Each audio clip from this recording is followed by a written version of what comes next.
If you have $1,500 and you want a gaming PC, this is going to be the right video for you. I will show you all the components and why I picked them, and this is a gaming PC that is going to give you really high FPS, not only at 1440p but also at 4K. So if you have a 4K monitor or you're thinking about buying one, this PC will be more than enough. Now, if your budget is below $1,500 or above, you have my website where you can find the perfect PC build for you, or you can watch my PC build videos for different budgets. You will have those in the top right of the screen. That being said, let's start. If you don't know anything about components, don't worry about it, because at the end I will explain what this PC is capable of running with specific games and resolutions. For the CPU, I picked the AMD Ryzen 7 5700X, which is a great 8-core processor and can handle any game even at 4K with the right GPU. For the CPU cooler, I picked the Deepcool AK400 Zero Dark Plus.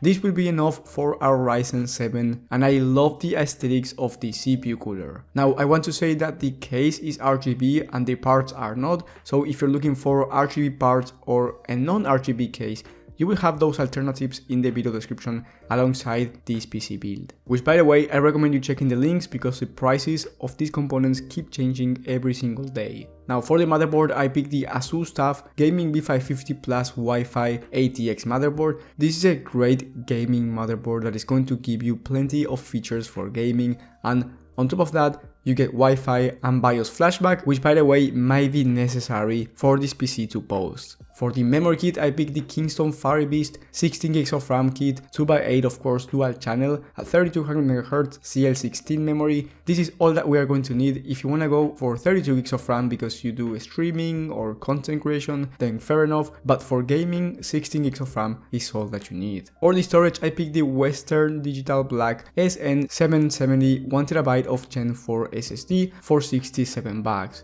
Now, you can save some money by going with Gen 3 SSD, where you can save around $15 to $20. I just think that it's not worth saving that amount of money when you can get a much better SSD for not much more. Now, for gaming, this won't make a difference on the FPS mark, but a Gen 4 SSD is much more future-proof than a Gen 3 one. For the graphics card and the most important part on a gaming system, we have the RX 6950 XT going for $730 at the moment. Now, I've tried to fit a 4070 Ti on this PC, but if I did that, I had to downgrade the CPU and it would be a bottleneck, so I didn't do that, especially considering that the 4070 Ti, it's only around 5% faster in rasterized performance compared to the RX 6950 XT, so I don't think it's worth spending $100 extra at this moment to go for the 4070 Ti instead of the RX 6950 XT.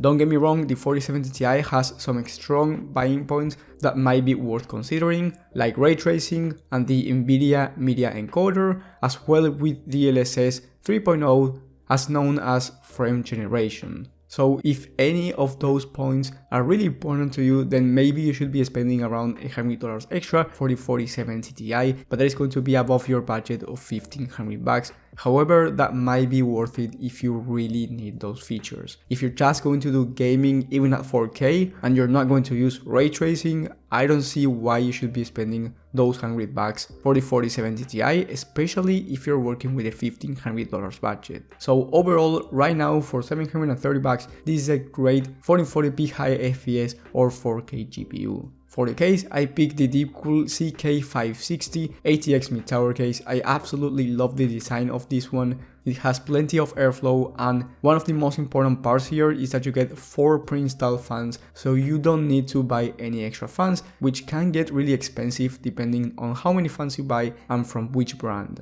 Now, like I said before, this one is an RGB case, so it has 3 front RGB fans. The one on the back is non-RGB, of course you can replace it if you want, but if you want the inside of the system being RGB as well, just like I mentioned before, you will have more alternatives in the description. For the power supply, we have the Be Quiet Pure Power 850 watt 80 plus gold power supply. This is A-tier rated, meaning that it's the best quality, and it's going for around $130. Now for this system, you can get away with 750 watts, however I've seen people saying that their system system with the 6950 XT sometimes were above 750 watts, so to avoid any issues I went with an 850 watt power supply for right around $20 more than a 750 one, and on top of that you get a more feature-proof gaming PC anyway, so it's a good thing to upgrade to an 850 watt one. I do not think it's an overkill. Now the total price for this system, it's $1,489 with 30 cents by the time that I'm recording this video. Remember what I said about prices, maybe when you're watching this video this PC is much more expensive or much cheaper depending on the time that you watch it. And in terms of performance, with this system you can play every single AAA title, 1440p, even high FPS, and we are talking about games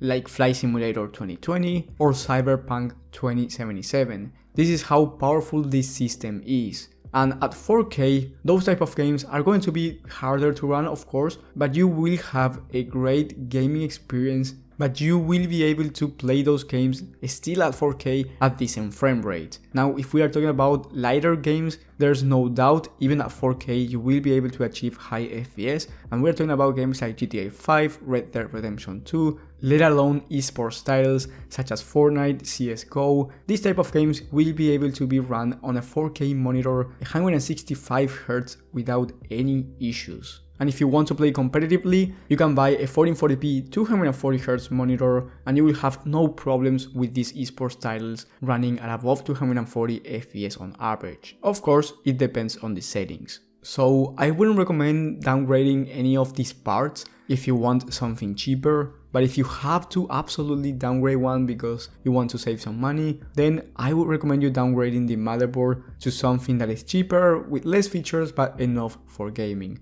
Don't worry about it, you will have those alternatives in the video description as well. And if you're willing to spend extra money, then I would recommend you upgrading to the RTX 4070 Ti, only if you really appreciate the features that Nvidia has that AMD doesn't. Now, if you got lost with this video and you still have questions about this PC or just any PC build for your budget and your needs, let me know in the comment section. I will reply as fast as possible. And if you found this video helpful, leave a like and subscribe, but most importantly, hit that bell button so you get notified when I upload this type of content, which I do from 3 to 5 times a week. Thank you guys for watching, thank you for your support, and I will see you on the next one.